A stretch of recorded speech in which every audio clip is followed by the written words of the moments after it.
Hello, welcome back to Inventions. This new song I'm working on is called Kites and Darts, and this is something that comes from mathematics. And having simple building blocks that create complex patterns is something that I'm always interested in, and this is one of the things I like most about kites and darts.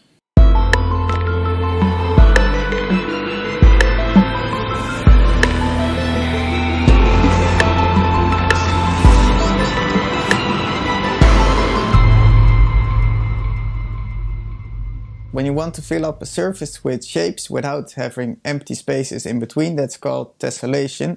Kites and darts are two of the shapes that you can use to fill a surface, and these shapes are discovered by Roger Penrose, or Sir Roger Penrose.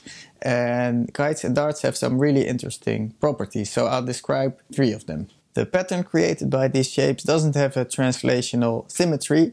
That means there's no way you can take the pattern and shift it to another place in such a way that it can align with itself. In other words, it's impossible to take a big section of tiles and keep repeating that over and over again. So in this way, it doesn't repeat ever.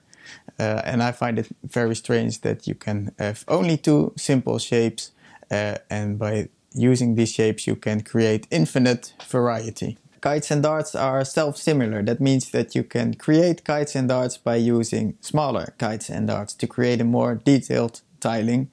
And if you would then enlarge the whole thing, you can again divide those kites and darts into smaller kites and darts and repeat this process to infinity. So in this way it's like a fractal. In the patterns formed by the kites and darts, the golden ratio keeps turning up again and again. For instance, if you were to fill an infinite surface with kites and darts, the ratio of kites to darts would be the golden ratio. And also the surface of a kite is equal to the surface of a dart times the golden ratio. And the golden ratio is a very interesting subject. It's like a mathematical number that keeps turning up in nature as well.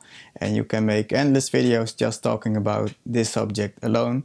But for now I think it's worth mentioning that the golden ratio is an irrational number. So it has an infinite amount of decimals behind the comma without a repeating pattern. And because of this fact, the patterns of kites and darts have infinite variety. So if you go back to the song Kites and Darts, I interpreted these ideas more or less poetically.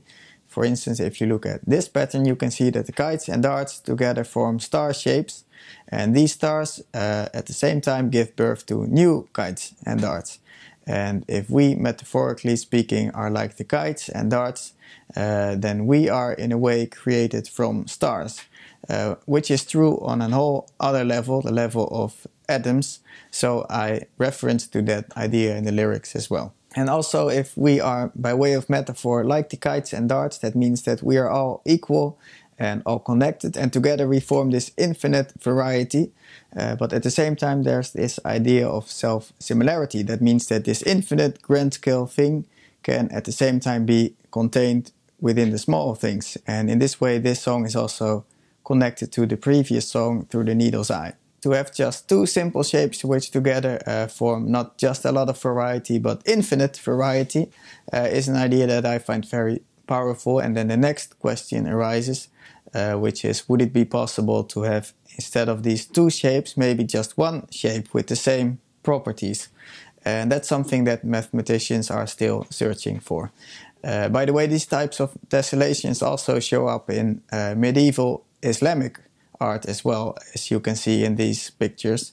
And there's a lot more to say about this subject, so I'll put some interesting links in the description of this video. So that's it for now. Thanks for watching, especially thanks to my awesome patrons. Be sure to check out the song, I hope you like it, and until next episode, cheers.